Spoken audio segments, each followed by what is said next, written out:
জয় মা কামাখ্যা, জয় মা কামাখ্যা। মা কামাখ্যার নাম নিয়ে আজকের ভিডিওটি শুরু করলাম। নমস্কার বন্ধুরা, আপনারা সকলেই জানেন অম্বুবাচী চলছে এবং আগামীকাল 26শে জুন শুক্রবার অম্বুবাচীর শেষ দিন বা শেষ হচ্ছে।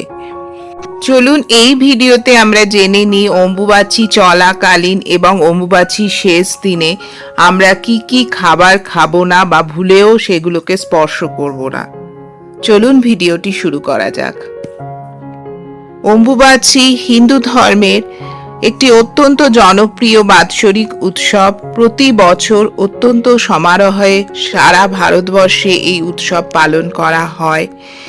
হিন্দু শাস্ত্র অনুসারে এই সময় ধরিত্রী মাতা ঋতুমতী হন, তাই এই 3 দিন সমস্ত রকমের পূজা পাঠ, শুভ কাজ, কৃষিকাজ এগুলো বন্ধ থাকে। আসামের কামাখ্যা মন্দিরে এই 3 দিন মন্দির বন্ধ থাকে এবং চতুর্থ দিনে মন্দিরটি জনসাধারণের জন্য খুলে দেয়া হয়। চলুন এবার জেনে নিই এই অম্বুবাচী চলাকালীন এবং এর শেষ দিনে কোন খাবারগুলি আমরা অ্যাভয়েড করব বা খাবো না। অম্বুবাচী চলাকালীন যারা অম্বুবাচী ব্রত পালন করছেন তারা কোনো গরম খাবার বা রান্না করে করা খাবার খেতে পারবেন না। তারা আগে থেকে প্রস্তুত করা খাবার বা ঠান্ডা খাবারই খাবেন।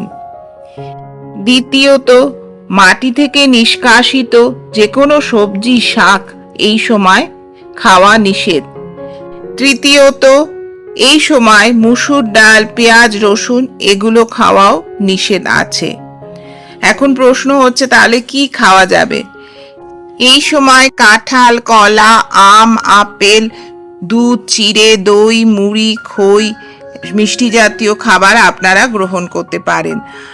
আর অবশ্যই অম্বুবাচী চলাকালীন একদিন আম দুধ খাবেন, সেটি খুবই শুভ বলে মনে করা হয়। মা কামাখ্যার আশীর্বাদে আপনারা সকলেই খুব ভালো থাকুন ও সুস্থ থাকুন। আজকের ভিডিওটি এখানেই শেষ করছি। জয় মা কামাখ্যা, জয় মা কামাখ্যা।